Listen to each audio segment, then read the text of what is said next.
Hello viewers, welcome to my channel Nandini stories. మళ్ళీ కొత్త కథతో మీ ముందుకే వచ్చేసా.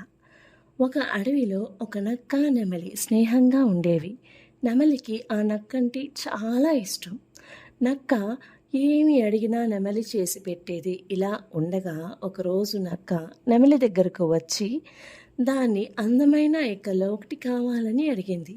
నెమలికి అది ఒక్క ఈక మాత్రమే అయినప్పటికీ దానిని పీకినప్పుడు నొప్పి కలుగుతుంది. కానీ నక్కకు కాదు, వద్దు అని చెప్పలేకపోయింది. సరే తీసుకో, కానీ నాకు నొప్పి కలగకుండా పీక్కో అని నెమలి చెప్పింది. నక్క ఒక్క ఈకను తీసుకుంది. ఆ తర్వాత రోజుల్లో కూడా నక్క ప్రతిరోజు నెమలి దగ్గరకు వచ్చి ఒక్కో ఈకను తీసుకోవడం మొదలుపెట్టింది. నాకు నొప్పిగా ఉంది, ఇక పీకొద్దు అని నెమలి నక్కతో మొదట్లోనే చెప్పి ఉండవచ్చు. కానీ ఇలా చెప్తే నక్కతో స్నేహం ఎక్కడ చెడిపోతుందో అనే భయంతో నెమలి మౌనంగా ఉండిపోయింది. తన బాధను పంటి కింద భరిస్తూ నక్కకు సహాయం చేస్తూ వచ్చింది. ఇలా ఈకలను పీకుతూ ఒకరోజు నెమలి ఒంటి మీద ఒక్క ఈక కూడా మిగలలేదు.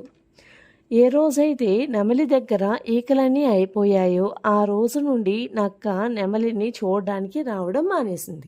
ఈ కథ ద్వారా మనం తెలుసుకోవాల్సిన నీతి ఏంటి? ఎవరికైనా వద్దు అని చెప్పడానికి భయపడి, లేదా వారు మనల్ని విడిచిపెట్టి పోతారని భయపడి అన్నిటినీ త్యాగం చేస్తామో ఆ వ్యక్తి చివరకు మనల్ని ఒంటరిని చేసి వెళ్ళిపోతాడు.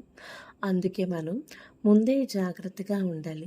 మన మనసు అంగీకరించని వాటిని నో, కాదు అని చెప్పడం కూడా నేర్చుకోవాలి. Thank you.